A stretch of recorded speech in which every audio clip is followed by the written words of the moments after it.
बिस्मिल्लाहिर्रहमानिर्रहीम। आज की इस मुख्तसर सी वीडियो में हम सलात तस्बीह पढ़ने की सीखेंगे। पहले इस सलात तस्बीह की आप फजीलत सुन लें। इस नमाज के पढ़ने से इंसान के सगीरा व कबीरा गुनाह अल्लाह पाक माफ़ फरमा देते हैं। यह नमाज हुजूर अकरम सल्लल्लाहु अलैहि वसल्लम ने अपने चाचा हज़रत अब्बास रज़ी अल्लाह तआला अन्हु को तालीम फरमाई थी और फरमाया था तो हो सके तो रोज़ाना, वरना हर जुम्मा को या साल में एक बार या फिर ज़िंदगी में एक मरतबा तो ज़रूर पढ़ लो। रंजो गम, मुसीबत, सख्ती के वक्त, परेशानी के अंदर, बीमारियों के अंदर और हर किस्म की टेंशन के अंदर, हर किस्म की ज़रूरियात के अंदर ये नमाज नहायत मुफीद है। इस नमाज की 4 रकातें हैं। इसको पहले समझ लें कि इसके पढ़ने का तरीका क्या है, इसकी तस्बीह क्या है। इसकी तस्बीह यहाँ तक है, सुबहानल्लाहि वल्हम्दुलिल्लाहि वला इलाहा इल्लल्लाहु वल्लाहु अकबर। यहाँ तक आपने पढ़ना है और 4 रकतों के अंदर हमने 300 मरतबा इस तस्बीह को पूरा करना है। ये कलिमात 75 मरतबा दर्जा झेल तरीके पर पढ़े जाते हैं। यानी इस तरह से हम इनको पढ़ेंगे तो ये एक रकात के अंदर 75 और फिर 4 रकातों के अंदर 300 मरतबा पूरे हो जाएंगे। नियत बांध लें, नियत बांधने और नमाज का वक्त हो, मकरूह औकात ना हो। 4 रकात नमाज की नियत बांधकर सना के बाद 15 मरतबा पढ़ेंगे हम, सुबहानल्लाहि वल्हम्दुलिल्लाहि वला इलाहा इल्लल्लाहु वल्लाहु अकबर।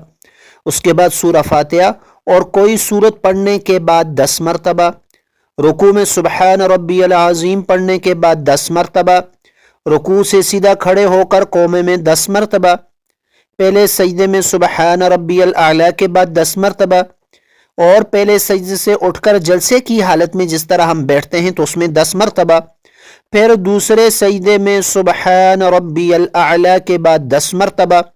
इस तरह एक रकत में 75 मरतबा, फिर इस तरतीब से 4 रकतों में ये कलिमात पढ़ें। ये नमाज मकरूह औकात के अलावा आप किसी भी वक्त, रात के किसी हिस्से में या दिन के किसी हिस्से में, बस इसका ये ख्याल रखा जाए कि मकरूह औकात ना हो।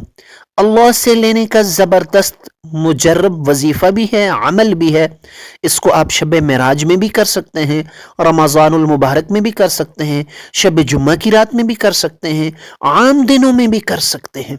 बस अल्लाह से लेने का एक बेहतरीन ज़ाब्ता है, अपनी ज़रूरतों को, अपने सारे मसाइल को अपने अल्लाह पाक के सामने पेश करें और अल्लाह से मांगें। अल्लाह से मांगने का बेहतरीन ज़रिया जो है वो नमाज है। हमारी नमाज़ों पर मेहनत हो जाए, नमाज़ों को सीख सीख कर पढ़ें, उलमाए किराम से अपनी पूरी नमाजें सीखें। इंशाअल्लाहुल अज़ीज़ आइंदा वीडियो के अंदर हम नमाज को सीखने का तरीका भी आपके साथ शेयर कर लेंगे कि नमाज के फ़राइज़, वाजिबात, सुनन और मुस्तहबात कैसे हैं, कैसे इनको पढ़ा जाता है, कैसे इनको अदा किया जाता है। इंशाअल्लाहुल अज़ीज़ इनकी अमली मश्क भी आपके साथ ज़रूर शेयर की जाएगी। अल्लाह ताला हम सब को इल्म नाफ़े अता फरमाए और अमल करने की तौफीक अता फरमाए। अल्लाह ताला हमारी सारी ज़रूरतों को अपने ख़जानों से पूरा फरमाए। अल्लाह ताला सारी दुनिया में मुसलमान परेशान हैं, अल्लाह ताला मुसलमानों की परेशानियों को दूर फरमाए। जितने भी लोग बीमार हैं अल्लाह ताला सबकी बीमारियों को दूर फरमाए। आमीन लिखकर ज़रूर शेयर करें। जज़ाकल्लाहु खैरा। अस्सलामु अलैकुम व रहमतुल्लाहि व बरकातुहू।